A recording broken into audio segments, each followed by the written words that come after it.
There we go. All right, we'll call the meeting to order at 1:33. We'll do a roll call. And the chair, Todd Lands. Kevin Thompson, Assistant City Manager. David Kelly, City Manager. Chris Parker, Chief of Police. Gus Walter, City Council member. Hi. Moving to public comments, public may speak. Oh, also on Zoom is our city attorney, Alex Mogg, thank you, and Shannon Peterson from the city. Public comments, the public may speak on any item not listed on the agenda at this time. Seeing no one from the public, we'll move into communications, no communications listed. So move into approval of minutes. The minutes from July 1st. I'll move. Approval. Okay, A second. perfect. Anyone against? Perfect, passes, thank you. Moving into new business. First one is discussion, the critical infrastructure camping ordinance. Thank you, Mayor. In your packet is a copy of the ordinance. This is ordinance number 749, which was adopted by the council in 2022. It was adopted on October 26th and became effective 30 days later.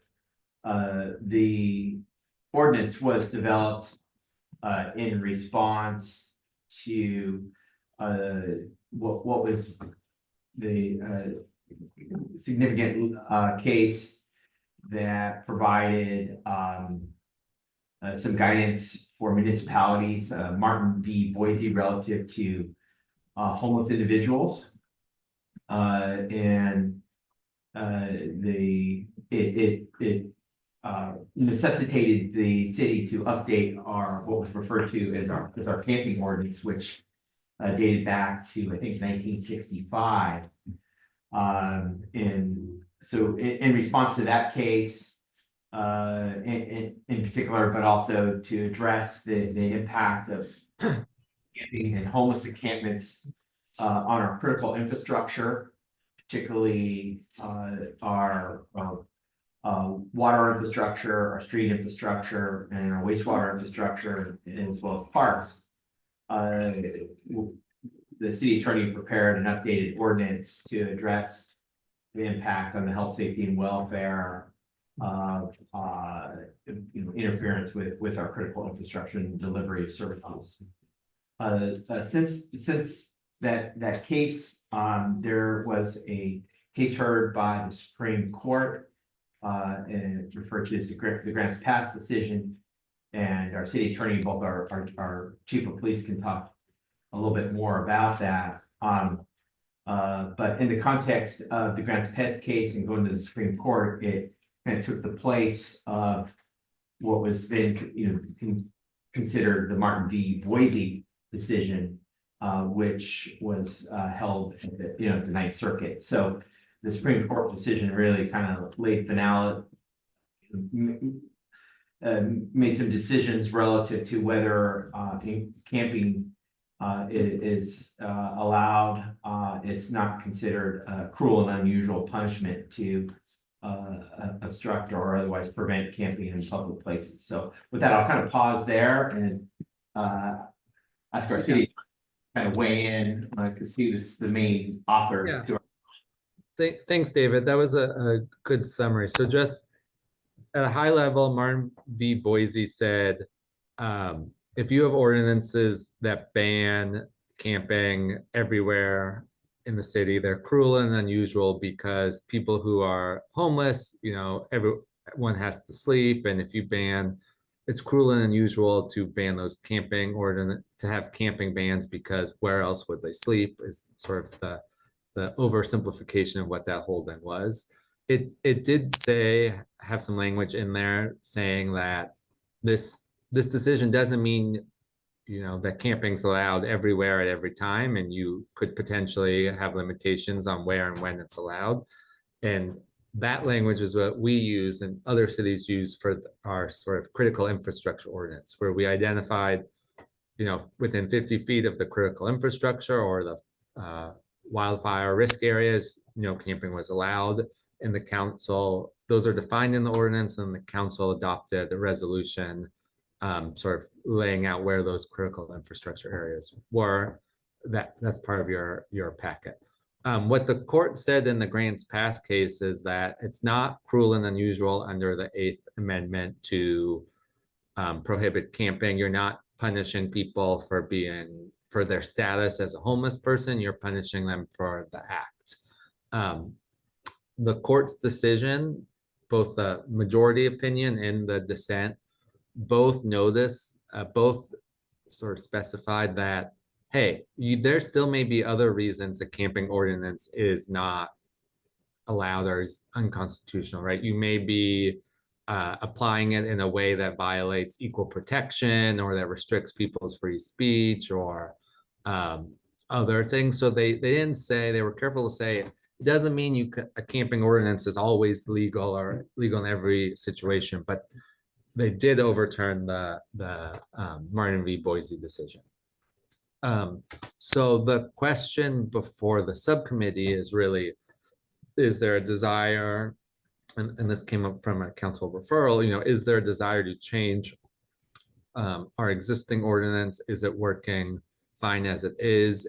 It does not prohibit camping citywide, but it does prohibit camping. I think if you went out and sort of mapped everywhere in a large percentage of the city.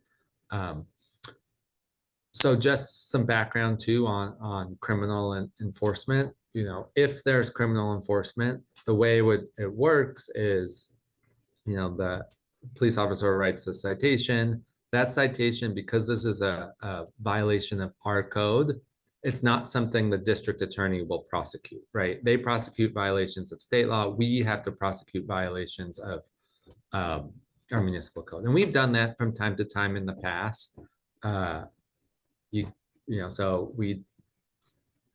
the chief or, police officer would send that citation to me and our team. We'd file that with the court as a criminal matter. You'd then go through the criminal process of an arraignment, a preliminary hearing, and theoretically a trial, although often you'd settle before that and reach some plea agreement before going all the way to trial. So that's a really high level overview of how that process would work. Theoretically, it's a misdemeanor. They could be fined up to $1,000, could be sentenced to jail time. That's very unlikely to happen. If someone ends up in jail after receiving one of these, the likelihood is that they got a bench warrant and missed a year and got a bench warrant and ended up in jail because of that. And so it's more likely in these sorts of situations where you see as fines or a stay away order, ordering them to stay away from a certain park or a certain plaza or whatever. So I'll pause there, and I don't know if you have any questions, or if the chief, if you want to give your thoughts. Yeah, so the ordinance as it's written now pretty much gives us the authority to contact people in almost any situation that we find with, if they're blocking a sidewalk or an exit or entrance to the building. They're causing issues, we can put a tent, on the sidewalk, or their property is strewn about. We can contact them, tell them to move them along. As before, we couldn't really. We can contact them, but we don't have any teeth. So, and then we do, so in these cases, for misdemeanors, we do have the ability to reduce it to an infraction. Or the officers in the field have the ability to cite as an infraction, and then which would, it takes our attorney's fees out of the loop. And our traffic division here is in court, which, they just call the officer and do it that way. Most of these won't end up in jail time, unless it's a continual thing. And officers they will sometimes cite for the misdemeanors, and that will go to Alex to be prosecuted. So, but there's other things we can look at, like our alcohol ordinance is a consumption ordinance, not an open container. Right. So we have to see them drinking versus them walking around with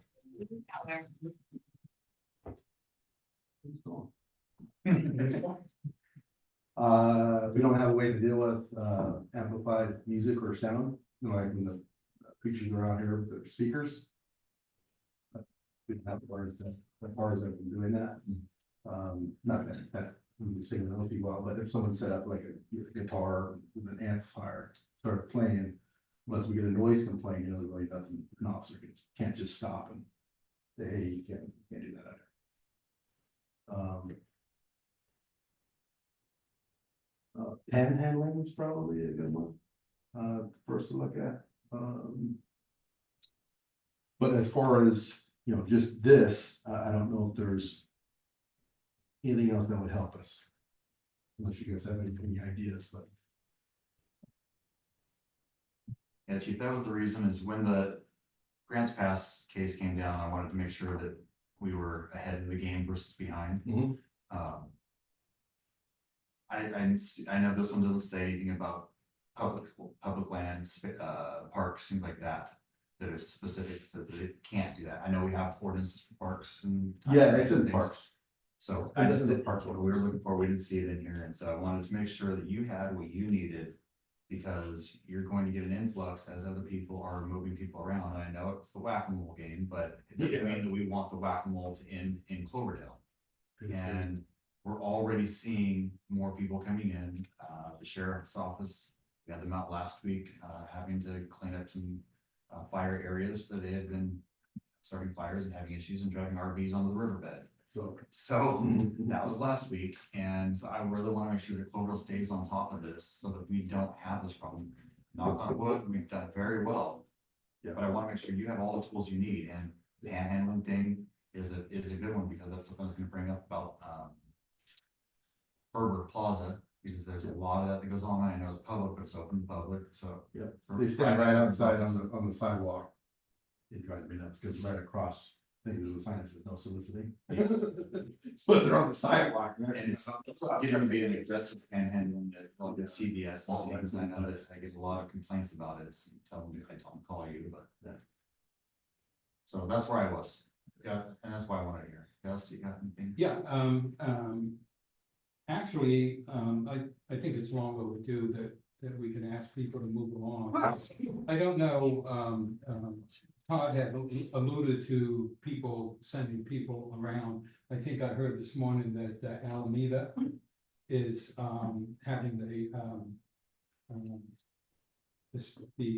highway patrol come in and help them clean up some of the mess that they have. Yeah. And they're also offering free bus passes It's to anybody that wants to go anywhere. It's extra. Yeah. Yeah, so we could get an influx. You know, the compassionate side of me says, geez, that's a shame, because, you know, everybody needs a place to live and not be hassled. And you're right, you know, we ask them to move along and they're only gonna pop up somewhere else. But the panhandling and in the plaza, you know, I think if we as a city police department just goes up and says, you guys gotta move it along, I think we'll see some pretty good compliance with that, especially once the word gets out. So if Alex is comfortable that we could achieve what we want to achieve without having to do a new ordinance, I can't see the need to do it, as long as there's not controversy between the two languages. So. No, I do think the one thing we could start working on is modifying our container ordinance, so it's, you know, open container rather than consumption. And work on it. That's a pretty easy fix and seems worth it to do. When we do that, we need to make sure that it covers all the events that we hold with the permits, and everything else. To make sure that they're covered in their areas, so that it's not too general, but absolutely. And I right along with Gus, compassion's first, but it can't be at the sake of the rest of the community. Exactly. That's where we have to have the tough love, like we say. I see your hand, and did you have something you wanted to? Oh, no. Okay, I saw your hand out of the corner of my eyes. Alex said something to say, I was like, pointing towards him. So then, if you're comfortable, Chief, we are as well. I want to make sure that between you and Alex that we don't need to rewrite, and if we do, let's get it done. Yeah, my only concern is, And it's always my concern is when an officer contacts somebody, they have reason to do so, you know what I'm saying? 'Cause it could turn into anything. Right. And, you know, so this gives us the leeway to do that, just to contact people. You know, we're not heavy handed in enforcing the code. As long as they legally get compliance, you know, we're good, but they have the tools to do it. That's 1% of the arrests aren't for the actual camping, it's for the, you know, the other things that go on that you run into. Yeah. Okay, anything else? I think, Mayor, just summarize, I think, what here is, in the context of Grants Pez case, the existing ordinance is, the language is worded in such a way it continues to provide us with the necessary tools to enforce. There are a couple of areas in our other sections of our code that we can look at, including the panhandling and then open containers. And we can work with the city attorney on looking at appropriate ordinance to provide for that enforcement. Does the state law work for your panhandling currently? And would you have to have Ferber sign trespass action request or something to trespass? On the property. On the property, Yeah. Yeah, I contacted Alan probably a few months ago at the request of Joe Paul. So but Alan has never called me back, so, cause he wanted to meet and do a walkthrough, which is fine. So I called him, left a message, but he never called. Yeah, so he would need to sign a trespass letter, or just, you know, while we're out there, hey, I don't think I have the property, and we can do it. and then also it kind of follows suit, so the rope retard as well, if everybody's going to start giving bus passes. And people start ending up here, I think that we need to really look into making sure we have that ability as well. We do. Okay. We get passes from, Reach for Reach Home. for home. Yeah. And to kind of backtrack, we kicked out Applin and a few others, from the plaza at their request. So.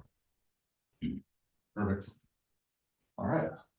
Move on to the next item, starting in front of me, it is solid waste rates. Okay, included in the packet, is a letter dated July 1 from Ecology. This is part of their annual process where the franchisee requests a modification in their rates to address the what's referred to as the refuse rate index, or RRI. And that's provided for in our franchise agreement. With the RRI is it's a metric that looks at the cost of labor, fuel, vehicle replacement, and others. The RRI that Recology submitted indicates that their refuse rate index increased by 3.36%. In addition to the refuse rate index, the Recology is also subject to 2 mandatory fees that are charged by the landfill.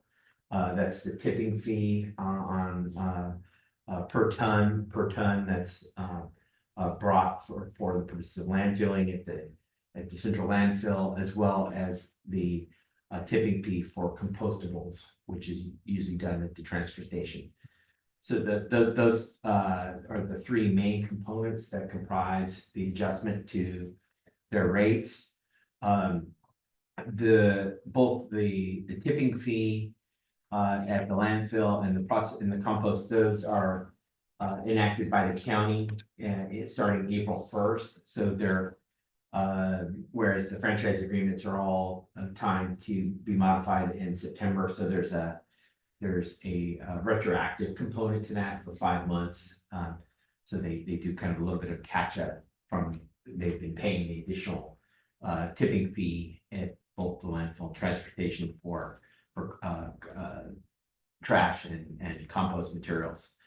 In addition to the annual rate increase, council had previously approved an extraordinary rate increase that was intended to be phased in over a 4-year period. For the current year, that rate was 5%. So what we're looking at is about a total of 5.25%, or excuse me, a 5% plus about 3.25%, so a total of about 8.25% change in the rates. Again, the 5% comprising the extraordinary rate increase phase in, and then the remaining approximately 3.25% is the change in the refuse rate index and associated tipping fee. Included in your packet shows the proposed rate schedule that would take effect on September 1st. Our plan is to bring this forward at the second meeting in August to council. We'll have a comparison of before and after for the rates. Generally, really, I don't call it necessarily adoption of the rates, because it's a mechanism that's provided for in the franchise agreement, but I characterize it as ratification of the rates. We asked R3, an independent rate consultant, to conduct a review of their application, check all the numbers, go through it, and they're in the process of completing that analysis. Thus far, they said pretty much the numbers are on target, and there was a little bit of a clarification over the amount of the phased in rate increase, because they had it at 8%, but it was really 5% plus the RRI. So we're going to finalize that, and then the plan would be to bring this forward for council's ratification at the second meeting in August. David, is there anything else coming down the pipe with them, fuel adjustment rate or anything? That's embedded in the refuse rate index. In the worksheet, it did show actually on the fuel that there was a decline in the index of about 11% over the last operating year. So that actually worked against them in some ways, or they lowered their costs. Right. But labor was up. It was almost a 4.5% change in the index. And then you had the vehicle replacement index and maintenance index, which were also up. You know, if I had to find anything that I am not happy with the contract, is there a lack of publication of things like the free pickup once a year at your house? I'm still looking for maybe a couple times a year, a big green dumpster down at the Citrus Fair where folks can bring the things that they usually find along the riverbank. Because they don't want to bring it all the way down to Petaluma or Healdsburg or pay the fee, tires, refrigerators. I know it's an expense, but you know, at least we could get ahead of cleaning up the river by having it right here in town and never make it to the river. So, and even basketball hoops. You know, I tell the same old story. My neighbor a couple doors down moved in about 4 years ago with our high school kids. They're all off at college. They never come home, and there's the hoop. Right. You know, and it's you know, it's a shame we can't come up with a program for getting rid of basketball hoops as well. And just a couple Mayor Hayden to respond. Absolutely. Councilmember Walter, I think all good points. We have actually been working with Recology on what we refer to as the third amendment. We've met with Alex. I think Alex, I guess he must have checked out, but there was a number of cleanup items related to the previous franchise agreement, you know, which we had with Ratto, you know, family companies. And so we're working on bringing that forward as well. Contained within the franchise agreement is the ability for any customer to coordinate what they call bulky pickup. And so it's just a matter of making a phone call and asking Recology to, just coordinate. We don't want to necessarily advise folks just to put stuff out on the sidewalks or streets and to coordinate that so that it gets picked up with minimal time in the public right of way. Nobody But- knows about it. But I think that advertising that, I think, I get provided draft quarterly newsletters and I pretty routinely ask them to put that in there, and I'm just not sure how many people are reading it. But usually there's a blurb in there regarding, the bulky pickup, but I'll make sure I emphasize that if there's a way to really draw attention to that, because that kind of took the place of them doing a more, one-time community event, was to allow folks to be able to have some flexibility when they had, some people didn't always want to wait to that one time a year. Right. And so you could now you just call and arrange it. It's intended to be more efficient, a little easier for both Recology and the customer. But I'll ask them to promote that, because I think that's something that folks could really take advantage of. Well, and with their promotion, they should go put it to us, so that we can also pump it out, because no one's going to be reading the Recology website. Right, You know, and this is my 4th year, Gus's 26th year, probably dealing with this, and. Right. They always say, oh yeah, okay, and then move on, and we haven't seen any change with that, so I'd really like to see something that benefits. I'll get you one, give me 1 second. The last thing I have is their fines and fees that they are charging customers for using cans in the wrong way or putting the wrong thing in a can and things like that. Who gives them that authority? Where is that money going? And why isn't it coming back to us?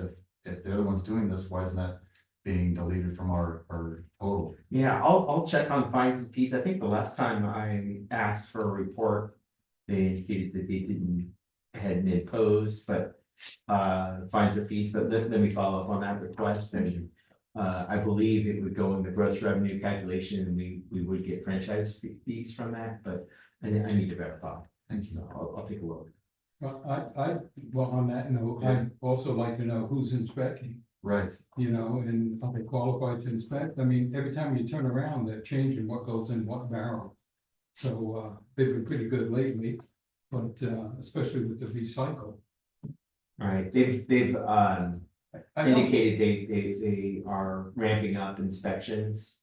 Part of that is in response to the state. And we're gonna be going through our first audit directly from the state under what's referred to as the SB 1383, which is the really the recycled and recycling guidelines, but more targeted towards food waste and compost materials. And so there's been more oversight, particularly on restaurants and food establishments, to make sure their what's otherwise considered compostable materials are put into the green bin. So they're ramping up their enforcement, and we're ultimately, as the city, the responsible entity for compliance, even though we contract with Recology, and then Recology is the service provider and the customers. So it's kind of a unique relationship that we have to work out with them. And I know what they tend to do is they'll put what they call oops tags on Yes, someone's container if they are found to have, primarily it was focused on trash in the recycle bin or non-recyclable materials in the trash bin. But they're also now looking at whether there's food products or compostable materials in the trash can, because in their opinion, it should be in the green can. right. Well, I was under the impression that the city actually got the fine. Remember, Todd, we Yes. talked about this years ago with the school Yeah. district, and, the city would be fined for their non-compliance. I'm not sure how that flows through to the customer. Right, that's why I needed to check on it, because I that's my understanding, but to the mayor's experience and understanding what, I don't know if that was Recology or if that was Ratto. It was Recology, Okay. and the question I had back starting on school board till now was, what level do we have to compost? How much? Yeah. How much says it's okay and how much says it's not enough? So do we fill 1 can, or do we, do you have to have 100 pounds? Do you have to have 300 pounds? What is it? And they could never give us a metric Yeah. to say this is where you're in compliance and this is where you're out of it. And so I don't think that they can, do anything to us, and this is ridiculous because it's all a judgment call. How do they determine that this came from your house? Because all they do is just dump it. The driver gets out checks I've never seen before that. he tips. I've never seen I've that. gotten They oops, have people walking. yeah. Oh, do they? Yeah, people go through the cans and look. Every once in a while, Yeah. they'll have a respond. Okay. Well, I've I've gotten never seen into oops because I was too close to the mailbox Same. and couldn't pick up my cash, but I got a fine for having a piece of styrofoam in my recycle bin. And I'm like, really? Okay, let's find out about this. Well, you should. I know, right? I just don't like. I'm sorry, I was like this big. I'm like, really? This is what it's come down to. But when I was in the school district, they were saying that they had to use the green can more than they were in a school. What is the amount of food waste that you're telling, 4th through 6th graders to put into this bin and then not into this bin and things like that, and make the city liable for that? I don't like Man, anybody, this is like a friend of a friend right here, It's Yeah. a little mafioso. I don't like anybody, from a third party coming in and finding our folks. I don't either. I'm not talking Comcast or late phone bills, but something like this where it's a direct assumption that the city of Cloverdale is providing this service. A lot of our constituents don't realize that it is third party and that, I'd rather have more control over who they're finding and how much. It reminds me of the mouthy little friend that stands behind the big guy and says, talks all the crap and then expects him to back him for it. Yeah.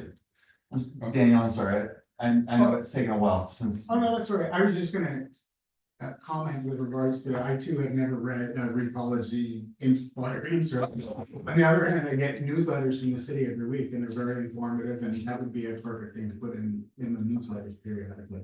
Yeah, that's great, Daniel, for the tip. I think I try to put solid waste or recycle events and those kinds of things, but I think pointing to the franchise agreement and the mechanism for folks to utilize that services that we're all paying for it. Yeah. Daniel, do you get the magazine that comes out? There should be one in the lobby. You know what?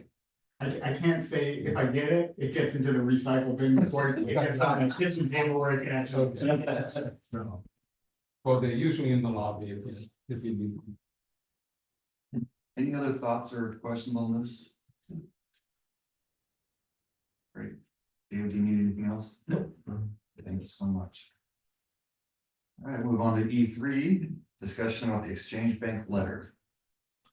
Mayor, do you want to do before that, Something? the proclamation requests? It's not on my. It's not on Granicus. I'm sorry. Is that on the phone? Let's see. I have one. It's Oh, not, no. it's not on in front of me either. I think we put it under supplemental attack. I think it's under supplemental.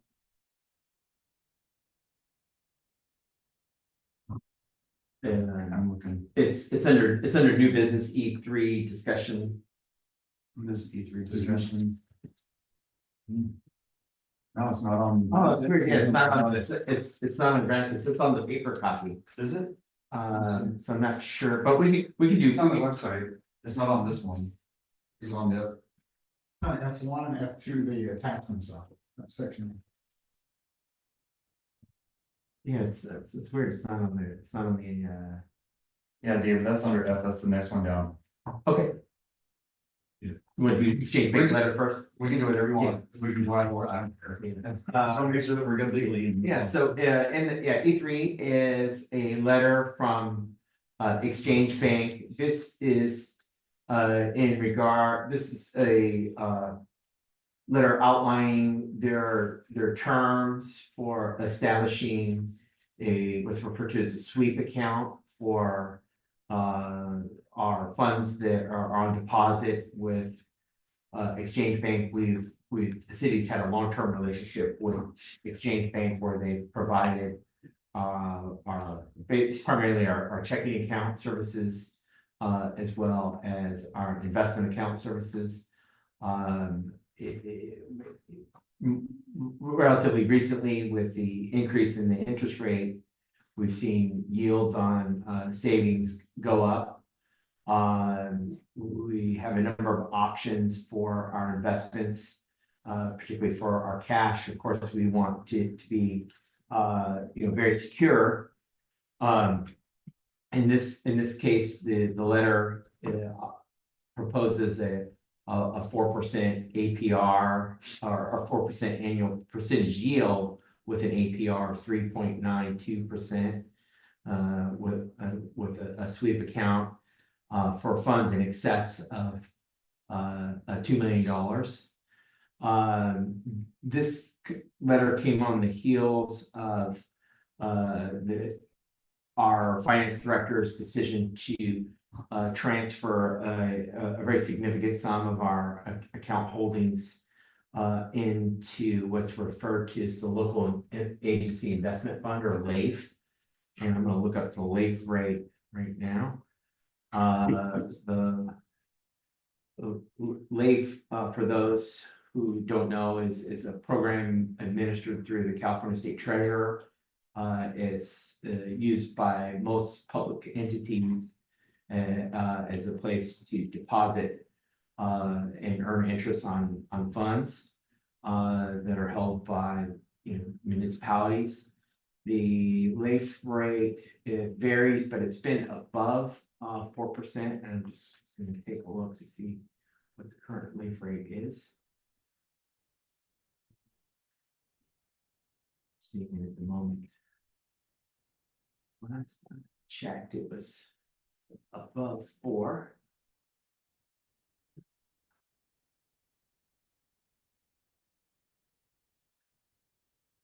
So, as of June, it was 4.55%. They haven't published, they published the rates on a quarterly basis. In March, it was 4.3%. So we were targeting about a quarter to 0.5% greater than what was quoted in the offer by Exchange Bank. So for the time being, we, absent direction from the subcommittee or council, we've kept our funds on deposit with LAIF because of the higher rate of interest. We did meet with the president of Exchange Bank, and he did share with us that some of the benefits that accrue from working with Exchange Bank are beyond strictly monetary value. They've been a long-standing bank in the community. They have staying power here of being here over 125 years. They have a scholarship program that they've continuously provided scholarships to, particularly SRJC. Well, to the Doyle Trust. To the Doyle Trust. And the Doyle Trust supports San Rosa Junior College. So. So there's other community benefits associated with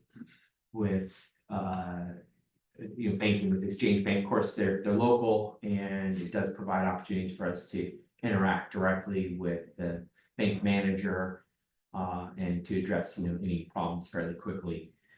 With that said, we continue our relationship with Exchange Bank, but because of the rate of return that LAIF has provided, and it's greater than what Exchange Bank has been to offer. We've thus far maintained majority of our funds with LAIF. And part of that too reflects that the sweep account would be for funds in excess of $2 million. So you'd have to have a minimum of $2 million in account before you'd even start to earn the APR of 3.92. So kind of in comparison to the most current rate of 4.55 to 3.92, you're talking about a 0.63 difference, which on a $20 million account is fairly significant. $100,000. But again, we're happy if to pursue working with Exchange Bank on establishing a sweep account. But in the meantime, again, our funds continue on to be deposited with late tracking. Mr. Mayor, it's kind of a no-brainer. You're gonna put the money where you can get the most bang for your buck. And that's with LAIF. The only thing that I suggest is, maybe not once a quarter, but maybe every 6 months, just kind of check the rates. The sweep account is a good account. I don't think it fits the city with the amount of money we keep in our account. This is more or less for a smaller business that wants to take advantage of the float that he's got sitting in his checking account and getting interest overnight. On the weekend, of course, they get 2 days interest. On the 3-day weekends, they make some money. But I don't think it's a fit for the city right now, not the sweep account. So that would be my word. So now we listen to the man that came from Exchange Bank and knows banking better than anyone in this room. So I would agree. I mean, you have to put your money where you're going to make the most, and in times like these, it's especially necessary. And $100,000 difference right there, that 0.5%.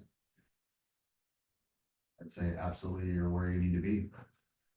Great, well, appreciate the support, and I think it is valuable to continue just to monitor rates. There's also the Sonoma County Investment Fund. I think they're tracking about 4%, so it's a little bit less. And it's another investment option for us for our cash, but I think LAIF seems to be working out well. It only allows for the transfer between Exchange Bank and LAIF, so that it's secure and it's backed by the state. So, And I know you've been trying to do this for a while, and you didn't quite get the action you wanted right away. So thank you so much for being persistent and making it happen, because $800,000 in interest towards the city, it is your makeup of your downfall, right? The deficit. So just 1 or 2 decisions can really make a big difference to us. All right, moving on to F, standing items. First one's the Measure P cannabis report. Is that you or Shannon? No, Susie's not here. yeah, Susie's out today on vacation, but we can pull those up. So included in your packet is the monthly Measure P report for the month ending in July, which you can see the rolling balance there, which for July was $3,424.17. And then the history up above. Also, in addition, in the packet is a past due report. The primary focus here is on both the annual assessment in addition to the Measure P payments. What we see on those reports is that Cloverdale delivers it's an outstanding amount due of $10,771 for their outstanding annual permit. So that's a combination of the current year's permit and the previous year's permit. And on the Measure P, we have outstanding payments due from Old River Road for January, February, and June, and almost 8 months of non-payment by it's referred to as SIBO, but it's really Cloverdale delivers. So I think given the history of non-payment for both the annual fee and the Measure P, particularly for Cloverdale delivers, it's my recommendation that we coordinate with the city turning on possible revocation of the permit and look at what the process looks like. David, who was the other one that you mentioned? It's the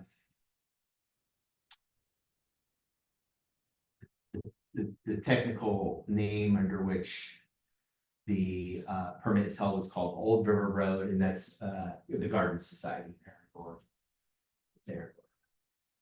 And how much is, We didn't list the amounts due. Well, one, I'd have to check with Susie if we received the Measure P reports. Right. But the reason we didn't list those is because you could back into the revenue. We just wanted to keep that confidential.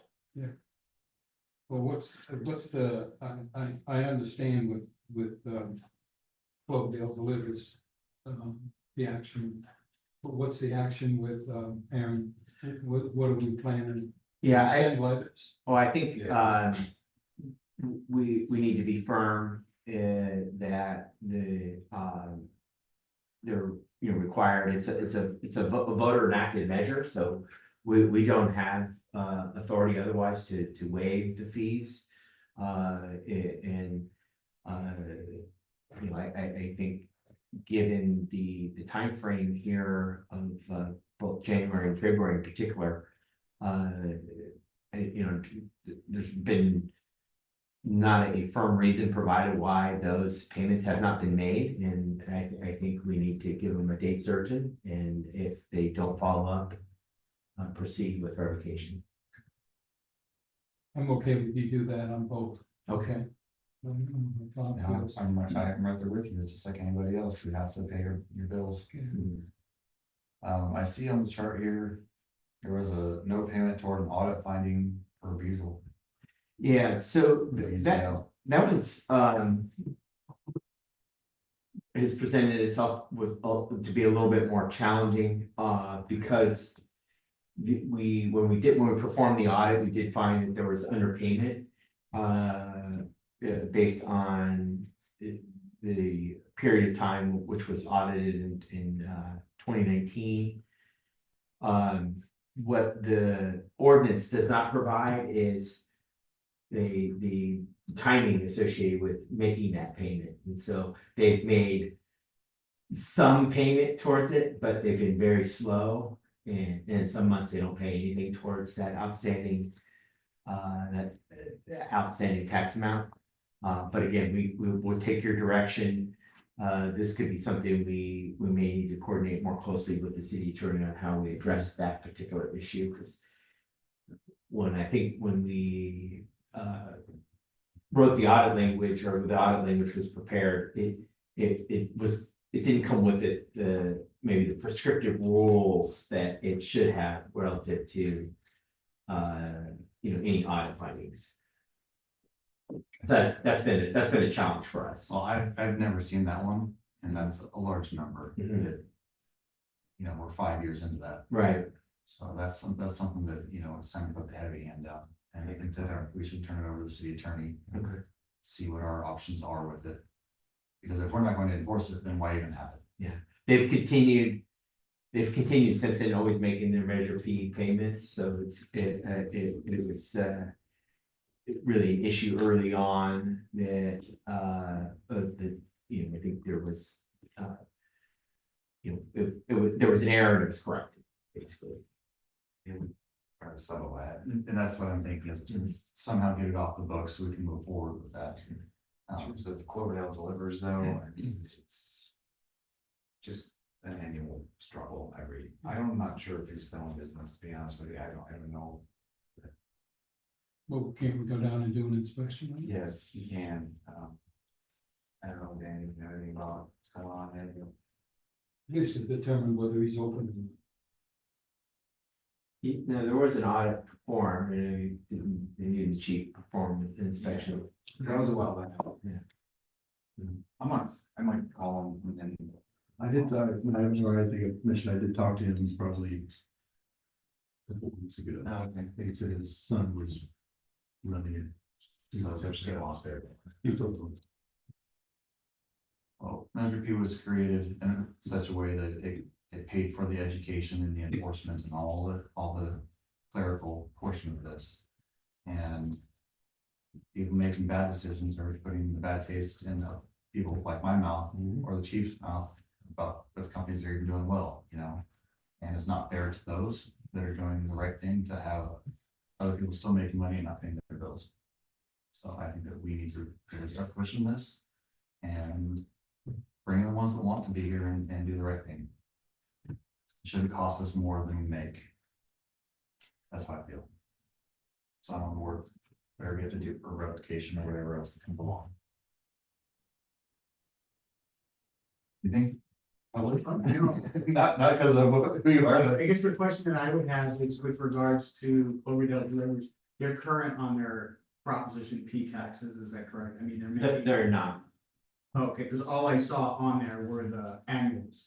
And obviously, I mean, I'm looking at it from a city standpoint and saying, hey, if you're getting the monthly money, then just like diesel, you'd be better off working out an arrangement to take care of the annual. But if you're not getting from either side, then that's a different story. Yeah, there was conversation with the cannabis business owner in which he indicated that his own audit indicated that they overpaid, but there was no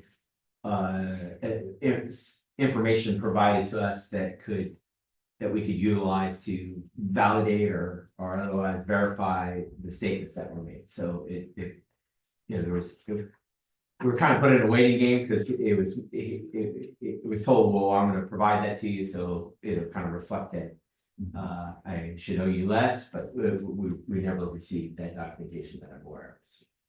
Kevin, I guess a couple of years ago, you were trying to establish the ownership. Has that been resolved? Yeah, it's Sean, owns it. yeah. Okay. and then the other problem I had, I'm sorry to say this, let me find the chart so I don't speak out of line here. It's not. I remember. Anyways, one of our companies here, Old River Road, didn't pay January, February, but they paid March, April, something like that. How does March, that- April. How does that work? I mean, shouldn't we be putting money towards the furthest bill to the rears?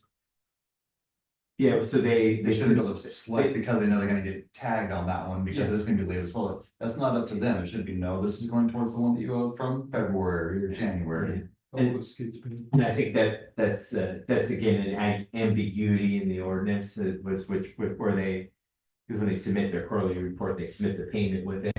And they didn't do that for January, February. And Susie had that conversation with them about the application of payment, and they made it clear, and it was consistent with the reports that they filed for what months they were, but obviously there was some strategy on their part as to why they didn't pay. They made certain pay, because I think in essence, it keeps kind of a running late fee, and so it saves the business owner to kind of strategize which ones are gonna be late rather than all of them. Well, maybe that's something that we need to look into to change in the ordinance, because if it has to be written in the ordinance and changed, then we need to make that more specific, because that's. Any payment That's should be ridiculous. made to the most current Yeah, outstanding. absolutely. That's just, you know, you're playing a stupid game here, and I don't like that at all. It makes us look like buffoons. Are you saying it should be applied to the current or the oldest? The oldest. Okay. Yeah. Okay. Anything else, guys? No, I'm good. And then the next one is your water rate, make sure, water rate revenue tracking sheet. Yeah, so this is, we now have a complete history for fiscal year 23-24 with the addition of June. You can see we ended up year over year up by about $184,000. You know, that's a reflection of really two things. One is the rates were adjusted July 1 of 2023. And we started to see ourselves moving out of the drought with, you know, the pretty significant rain year and increase, kind of started to see some increases in water usage, particularly towards the end of at the start of, I guess, spring. Not so much at the end of last summer, because we started to get a lot of rain, so there was a lot of, if you look at month over month, especially for October and even into November, we were down in terms of water sales. Given the inflationary impacts, the impacts of inflation on operations in the water enterprise, we certainly would have liked to be up a lot more than 184,000. But there is obviously some growth there in revenue, or improvement, I should say. So the inflation in cost, going towards chlorine filters, what else? Yeah, That just general supplies. pretty much all supplies, but chlorine and alum, which are two primary treatment chemicals, are where the most significant cost increases.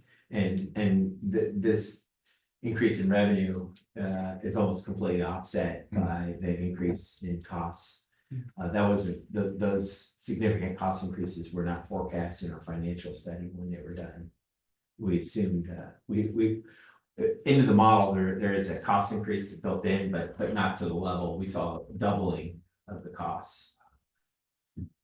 And that's what last year we had to do the budget amendments to reflect those cost increases. We're also seeing just last week I was reviewing the PG&E bills, and we're seeing significant increases in our utility bills.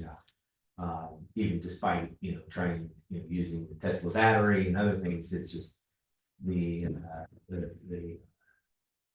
cost increases are significant. They were up. I don't have the exact percentage, but I think it might have been somewhere on the order of 20%. And you're talking citywide or just for the water treatment? Well, we get a large stack of PG&E bills, but the big ones are water and wastewater treatment. Wonder what we can do about that. It's pretty difficult because it's I mean, we can look at opportunities if there's some equipment changes to more efficient equipment, That's an expense. and or time of use, but it's all based on demand. Yeah. When those pumps go on, it's usually a reflection of there's we need to fill the tanks, so Yeah. It's a challenging issue. And the batteries, you said Tesla batteries just on? Well, yeah, that's something we were going to do a little bit of homework on, do a comparison to see how because what the batteries were intended to do was to help manage peak loads and time of use. And I don't know with PG&E's changes in their billing rates for time of use, if that's something that we need to look at with how those the operation of the batteries, because they were set up, I think, to be used at certain times, and I don't know if that time frame has been modified. They charge up when the energy is cheap, and then when they charge more for electricity, they kick on. Right. Okay. And So, PG&E is so expensive. The problem is the batteries don't hold much, and so you've got a 5-hour window that you want to pound those batteries, and then they last less than an hour for half of your power that you need, so. Yeah, I think it's what they're kind of doing is I wouldn't say they're meeting the entire demand. They're just really kind of shaving the peak off, so they're saving during that peak usage. But there might be some way to work with Tesla to optimize them a little bit better based on time of demand. But again, that's all when the plant goes on and off, it's not always in our control that I'm aware of. It's kind of based on how much inflow, exflow, and One of the things to think about, I don't know if it would work for the city. I spoke with PG&E recently because they have a 4 to 9 is their peak for residential. But for a small amount, you can change that to 5 to 8. And it saved me $200 a month on my bill. Are you serious? Yeah, What they don't tell you about this. So they have their peak hours of 4 to 9. But you have a don't use time of 5 to 8 instead. And it costs you a little more on the bill, but it saved me almost $200. You know what that's called? It's just changing your peak time. Call and tell them that you want the 5 to 8 peak time instead, or see, they'll actually run it and see if it would save you and see if that's how it would affect you best. Something they don't tell people though, so if you use PG&E. College, you have to pick up. Exactly, same kind of thing. My electric bill was close to $500. Mine hit almost 1,000 last month. I couldn't. Well, you got a couple of girls living in the house. I do, but we were averaging at 600. And so that was hard to swallow. And then when the 980 something one came, it's like, okay, what can we do different here? We don't know what, I'm like, there was no difference in life, no difference in air conditioning, no difference in it. So what is it? It's the rates have gone up. It's the rates have gone up. And the rates have gone up to pay Sacramento the fines. Yes. Sacramento can't tax us, so they fine PG&E, and then they give them the nod to raise the rates. Yep. So 100%. just trace the money. Yeah. Sorry, and I'll put my soapbox away.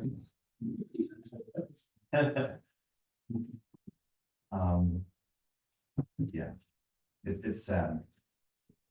And all the solar in our world won't back it up yet, so it's hard for everyone. No one can afford a Tesla battery. Anything else on this? Dan, do you have anything you want to add? All right, next one is grants, grant writing, investment options and tracking. Yeah, including your packet is the most current report on grant activities. This is dated July 29, so it's pretty current. Do you want all this? This shows the, the current grants that we're working under, as well as grants that we are tracking. We're going to be meeting with our team at West Yost, talk about a newly announced drought grant to look at continuing to fund some of our existing projects under that we hit, for which we already have a grant, the SCADA and well replacement. So we'll be talking shortly about that. And we've just last week kickstarted the recycled water feasibility study, which is funded jointly by the U.S. Bureau of Reclamation as well as the State Water Board. So we're working away on both those. They're very detailed agreements, and they want timelines and deliverables really spelled out very prescriptively. And so we're working through that process right now on both those grants. And we'll be planning to kickstart the recycled water study, probably looking sometime in October. Now, will that report be usable by the resort company? I think that it very well could. It'll probably come in probably as part of the latter stages of the feasibility study, because they would be a very significant customer for recycled water, and that's going to be one of the critical aspects of the feasibility is what's the customer base to support being able to put in what's going to be otherwise pretty expensive upgrades of our wastewater treatment plant. Along with looking at opportunities to bring either recycled water into the city, or utilize it outside the city, for example, at vineyards and so forth for irrigation. But I think it could, if timed right, it could be great for the resort property, because you could bring it down the trail, basically downhill, and bring it right in. So that could be a great option for disposal. I think that was the intent originally, Gus. I think you probably obviously were integral to the development agreement that was written when the intent was to build a golf course, is to have it be irrigated by recycled water. I think that really represents a significant opportunity. So we just continue to monitor and track grants. I haven't seen as many from the state lately, I think, given the fiscal woes of the state. We're seeing less, Everybody clawing everything. yeah, less That'd be less grant opportunities. If we hitting us up for a grant. Without Susie here, do you want to direct a report? Let's see. There was something. We're getting down there. Oh. See if there's anything. I know, just a quick update, we have, Terry Creed under contract, to do the fiscal year, 23-24 audit. That process has already been started, so he's working away. I think the intent is to try to get the audit done this year as soon as possible, because it will really help inform our fund balance as we closed out in July. Usually we kind of close out the fiscal year at the end of August. So once, all the invoices are in, all the final expenses are in, then the finance team will do a hard close on that budget. And, that will enable the audit to kind of, be completed, but it's already moving forward. I mean, I know Terry's really expeditious. So hopefully we're gonna be able to get it done sooner this year than last year. Be great. How many more years do we have to have before? It was, last year was his first year back, First year back, and this is his second. second, I think we have one more year. Just one more? Yeah. I hate to lose him. And, unless it could be extended to 5 years, I can't remember, because if there's special legislation that allows us to extend it for an additional period of time. He's really diligent and he's great to work with, very understandable too. Yeah. But he leaves no stone unturned. No. He doesn't. So good. He does a good job. All right, moving on. Next one is the R3C, the Russian River Reuse Collaborative. Yeah, the Russian River Reuse Collaborative, initiated by Windsor, they did apply for a grant for the Environmental Protection Agency, or EPA.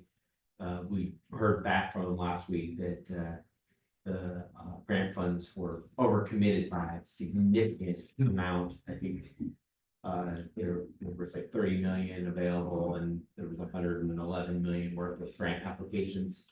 Unfortunately, Windsor did not get funded, which was to help kind of build the collaborative. So I know they're kind of going to do a debrief on that to see how they can improve. But it's also a reflection that the federal government's looking at larger entities to fund, and it's just very competitive.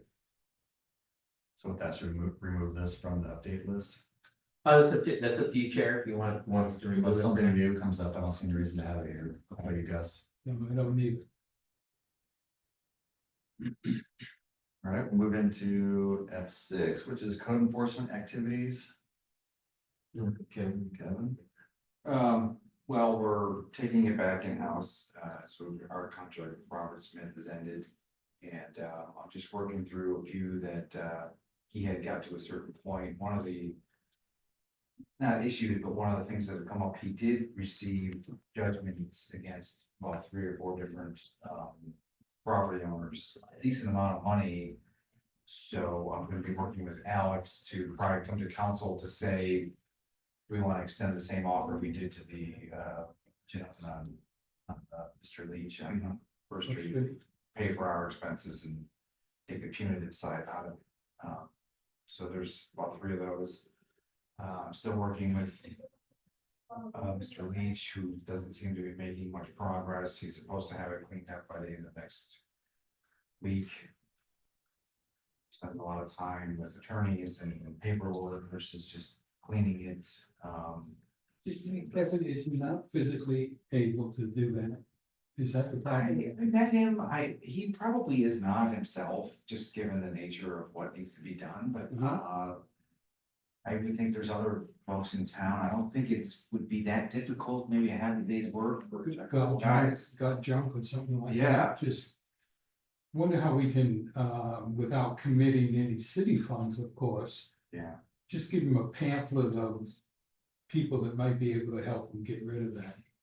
I don't his know. daughter's younger and probably could get people, we've talked about this a little bit, like maybe in the future. For folks who can't afford to clean it up, maybe offering dumpsters or something, maybe putting a little bit of money.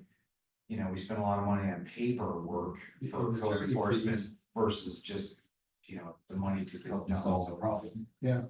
But that's, we don't have that at this point, so, really, I'm just kind of, working through what Robert Smith left. Once in a while, we get a call from someone asking where they are.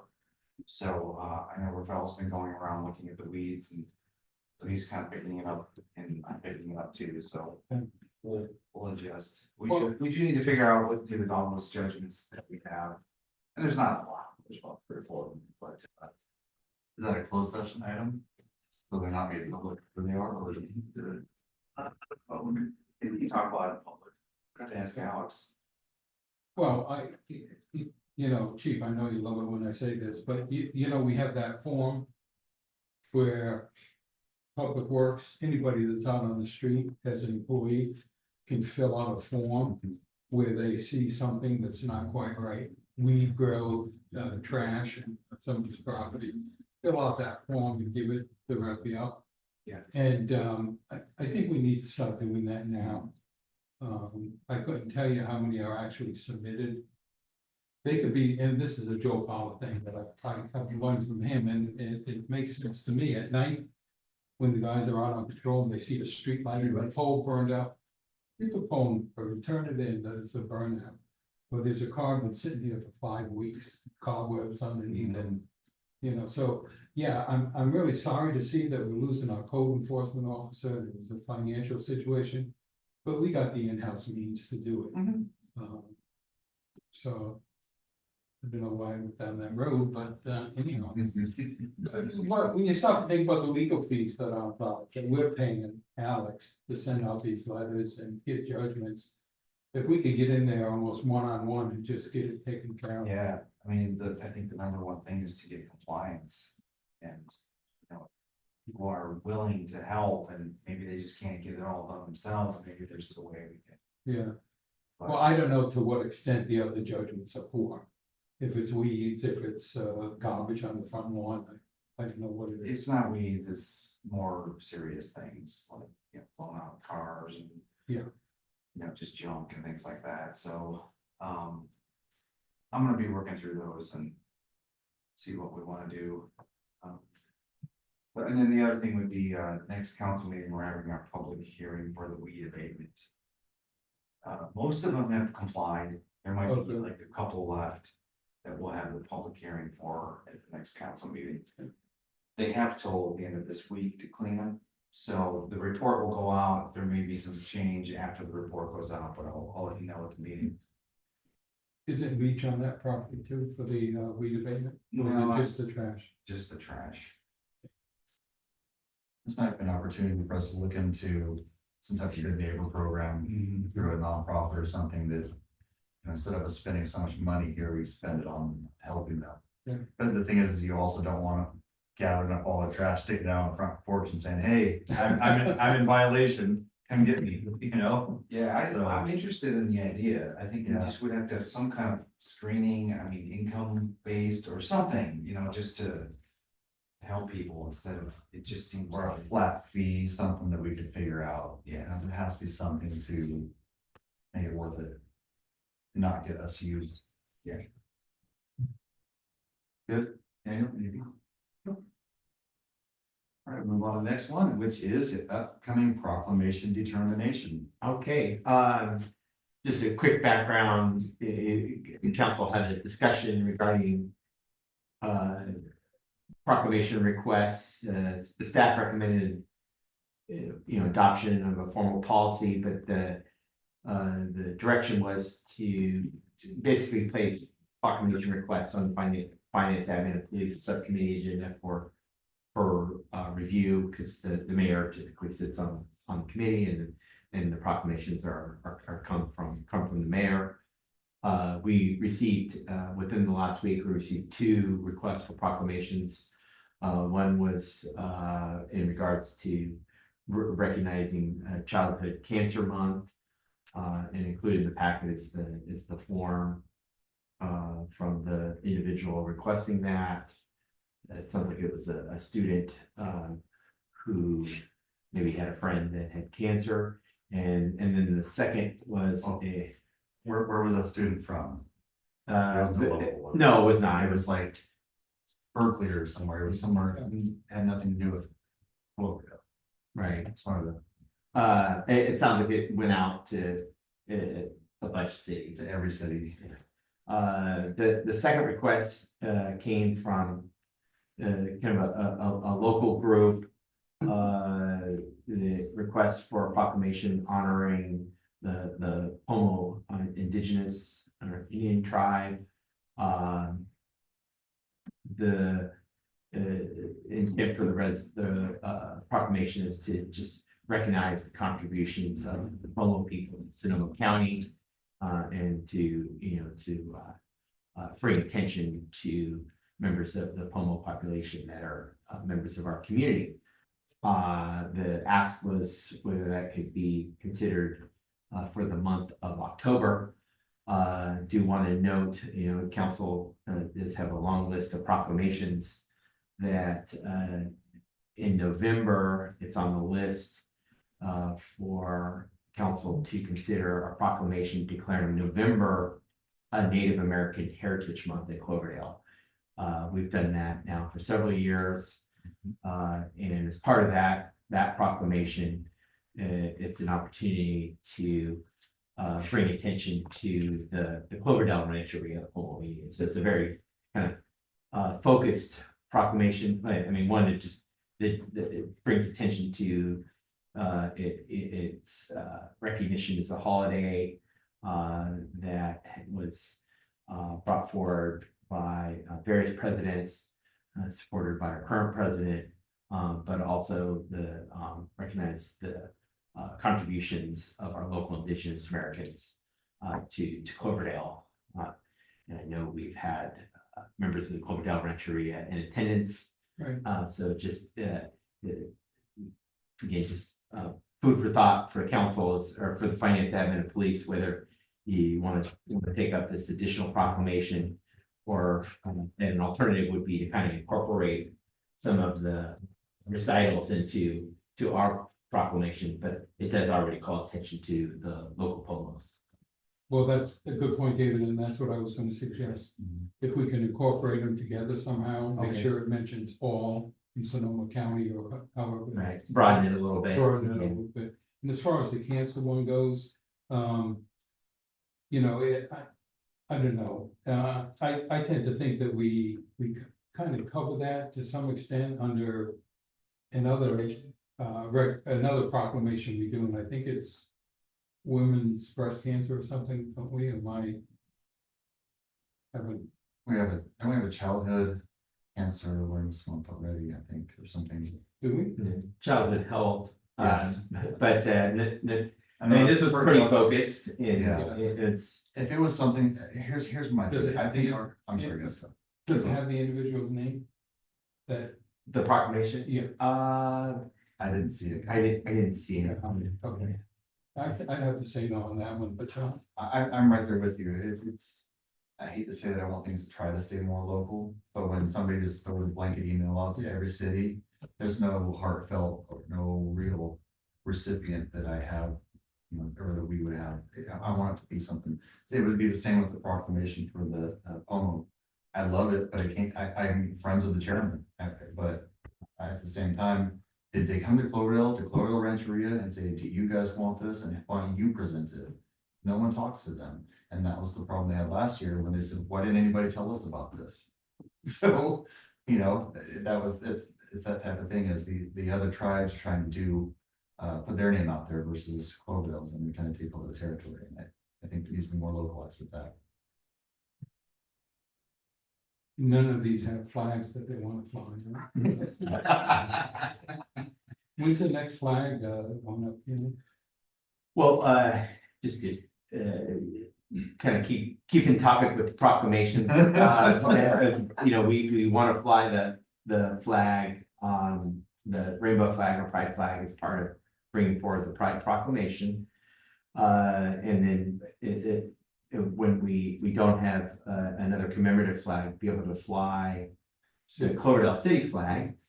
And our intent is to have produced a city of Cloverdale flag using the historical logo that is enjoyed by the patches on our police department. We are working. We were unable to find a high resolution graphic that we could use to get printed. And I do want to mention that Mr. Frankston is in attendance today, has offered to provide a flag.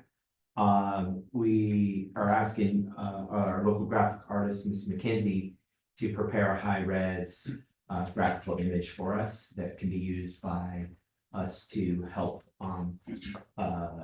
get the flag produced with, you know, the image will look appropriate and it will also be available to our police department. So that's in process. And hopefully, once we get that graphic done, we can turn that over to Mr. Frankston and we'll be able to get a flag flying on the flagpole. So it's been a little bit of an iterative process to get the graphic, and we had a flag that contains the current city logo, but it was not adapted to outdoor locations, and we were unable to use it, unfortunately. Yeah. Hopefully we'll get that done as soon as possible. Absolutely. All right, moving to the chief's report. We have dispatcher position open. We're interviewing 3 applicants on Wednesday. Obviously, we have our national night out event coming up tomorrow. Officer, we just completed our firearms qualifications. Everybody passed. Right now we have Officer Samantha Bono, Reserve Officer Samantha Bono. She's in FTO in phase 1 of her FTO. And Uziel Ruiz started the academy in July 22nd. He reminded me that he has not received a memo yet. And then he quickly learned how far my reach is. But he's enjoying it. That's all I got. All right, future agenda items. Well, if I could just kind of piggyback on the chief's report a little bit, and it's not on the agenda, but 9/11 is coming up in a couple weeks, and last year there wasn't much of a ceremony put on by that fire department. And I was just wondering if we've been in touch with Chief Jenkins to see if they were going to be doing anything this year. I ran into Michelle Black at the bank before the meeting, and I asked her, and she said, yeah, I guess so. And she said, we do one every year. Well, last year they kind of had to throw it together at 8 o'clock in the morning because nobody had taken the lead there. So I just wanted to make sure that we showed our respect as a city to those firefighters and police officers that were killed. So I'm just wondering if somebody could pick up the ball and just give Chief Jenkins a call and see what's going on. Yeah, I can do it. That was it. Thank you. And Chief, if you don't mind, before we move on, actually, can you give a little bit of report about crime stats, homeless stats, things you're seeing, any types of anything new in town going on? Graffiti. I think graffiti. I can't say much about that, but we're handling that. Thank you. We have seen, we've been dealing with a lot of the in Purple Plaza mainly, with three subjects are known unsheltered guys. They've been hanging out there, panhandling, and going in front of the businesses and causing issues. Run the bike shop. CVS, one went into CVS and just started rearranging the shelves It is. This was the same guy that turned off the power to Starbucks. Busy boy. And the sad thing is, he's not crazy. He's not mental health. If it's one I'm thinking of. It is, yeah. For a while, I've been looking at doing something with, because one of the main things is that, alcohol. And not, has nothing to do with the open container. There's a law in the books that allows us to notify the businesses who sell alcohol that this person is a drunkard. And has a problem with alcohol. Therefore, they can't sell it. They do it this year. Speaking with AD and ABC, really, no one has really tried that. It hasn't been enforced on their end. We do have something on in our meeting that addresses that. So I just kind of see how we can, because if they can't get their alcohol, they're gonna move somewhere else if they could. So it's just one of the different ways that I'm trying to look at dealing with some of that, because they're hanging out across the street and they'll hide it in different cups and things, and so that they can do that. And then also we're having issues with the ambulance providing services to these folks. And it's a problem. And so I talked to Eric, the manager with the ambulance, and trying to figure out a way when we get these chronic folks. Okay, how can we get this person the services they need, whether it's calling to reach for homes or making an extra effort to get them, into the hospital without them getting out the next day by contacting mental health and those things. We did try the MTE, the mobile IMDT. Mobile health. Yes, mobile health, the county. One. That's it. They did come up, this or not, but we did try it. They did come up. They did provide service, and they did transport the subject to the hospital. So it works. It just takes them a while to get here. So when we called them, they already knew about the situation. We're already en route. And so when I got there, they were great. It's working, but there's other things we can do to move things along, and so that's what I'm coming. I like your idea. Nothing wrong with being a frontier on something and playing in the gray area to see if it'll work. Yeah. Well, on that note, if you indulge me in my stupidity for a minute, I mentioned this to David before. I'd really like to see us get a chair of shame that we put in the middle of the plaza to reward people for poor behavior. Graffitiing, going in and rearranging the shelves, where they sit there from a Saturday, 10 in the morning to 2 in the afternoon. Big shade structure, so they're not out in the sun. The police officers sitting by him so that nobody hurts him. It was just a little sign. My name is Gus Walter and I did graffiti, and just sit there. I wonder if we could do that. I don't know. But that's what used to happen. in the old days. When you put them in the stocks and they be on the plow. Oh, my mom used to make me get out and hug my brother on the side of the highway. It's the same idea. Well, it's. But it would be nice if we could do something. No, I agree. I wish we could. We I'll let you- do have opportunities for community service and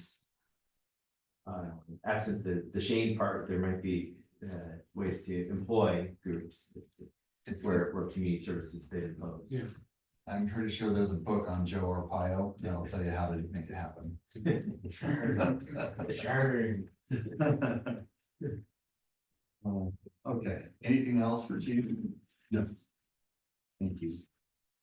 All right, moving to the future agenda items. 3 that we have on the list first is the cannabis ad hoc meeting. Yeah, this has been a request made by the cannabis, specifically Red Roll Remedies. I think there's an interest in having further discussions I think, Kevin asked if there was this specific set of topics.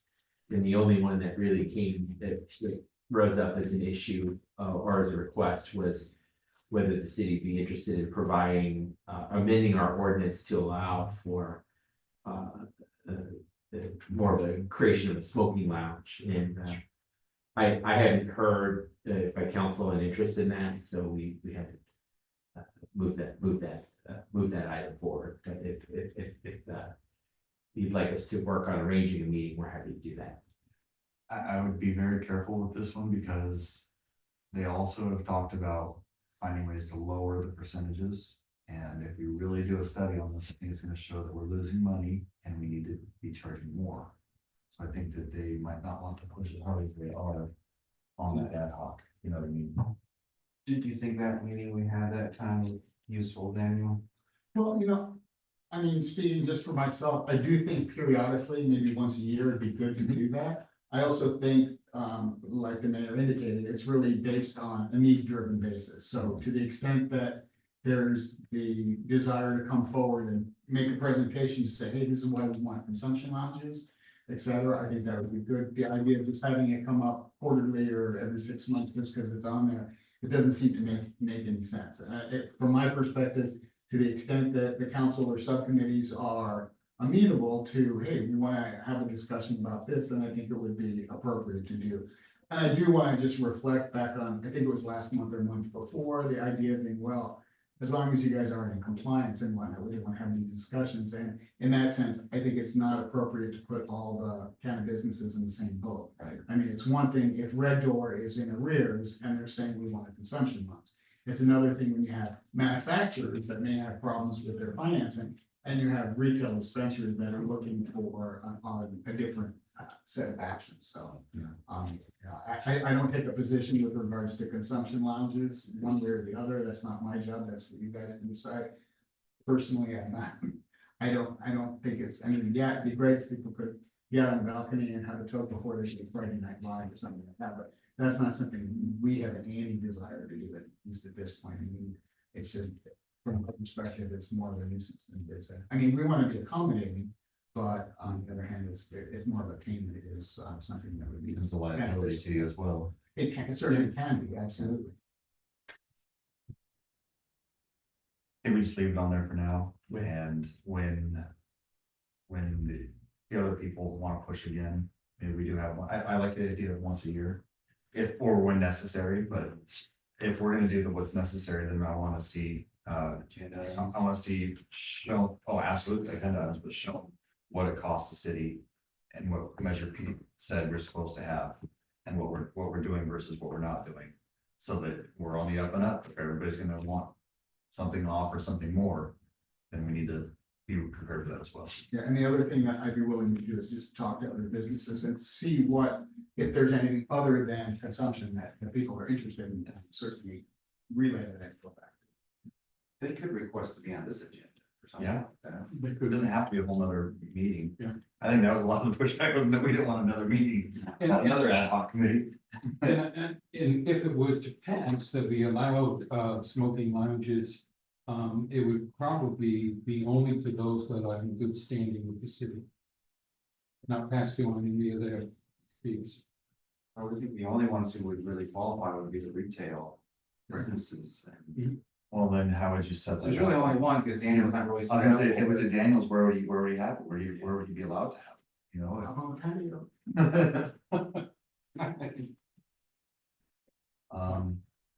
Heck, I don't even know if we could stop you on that patio. That's a private building.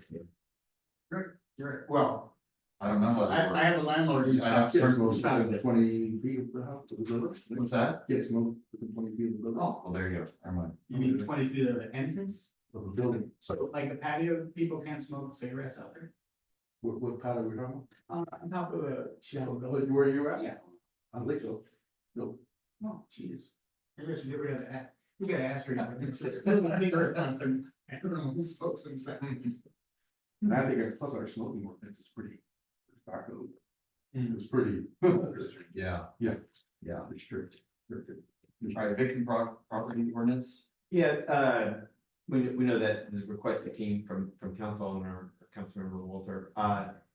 We have just a draft ordinance, but our community development director, assistant city manager, working with the city attorney on.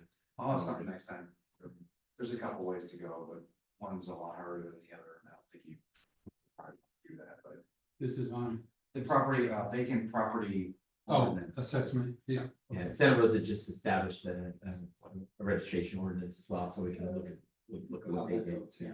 Next time also. And I'd also at some point like to see us discuss eminent domain / receivership to force a sale.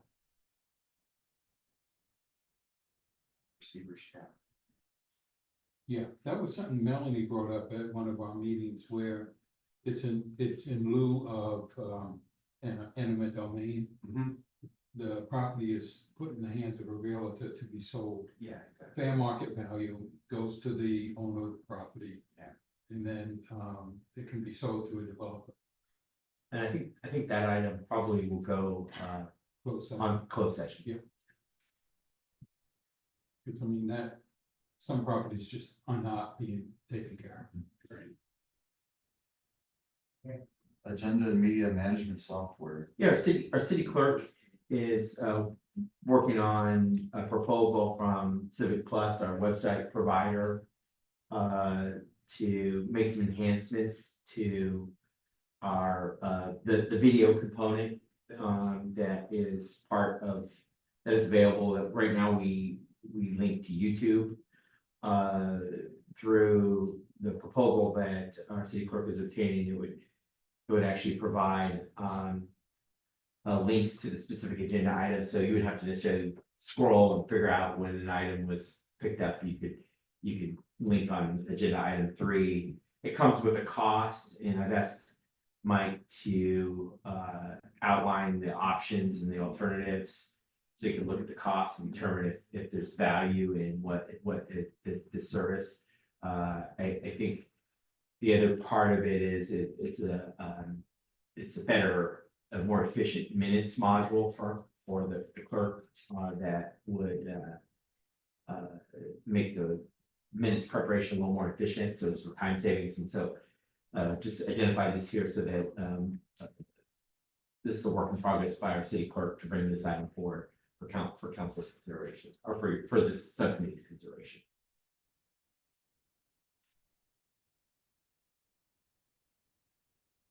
Anything else from you guys? No. One thing I have is maybe an update on the CUSD, Alexander Valley Healthcare City, and Citrus Bear Property Corners. We can give an update as to the inefficiency, and hopefully the 4 of us can meet together soon and get that all on track. Sorry, guys. You're good, bud. That's all I have. Anyone else have anything? Anyone you can think of? All right, well, being adjourned at 3:11 PM. Thank you, everybody. Next meeting is scheduled for October 7th. Thank you, Shannon. Thank you, Shannon.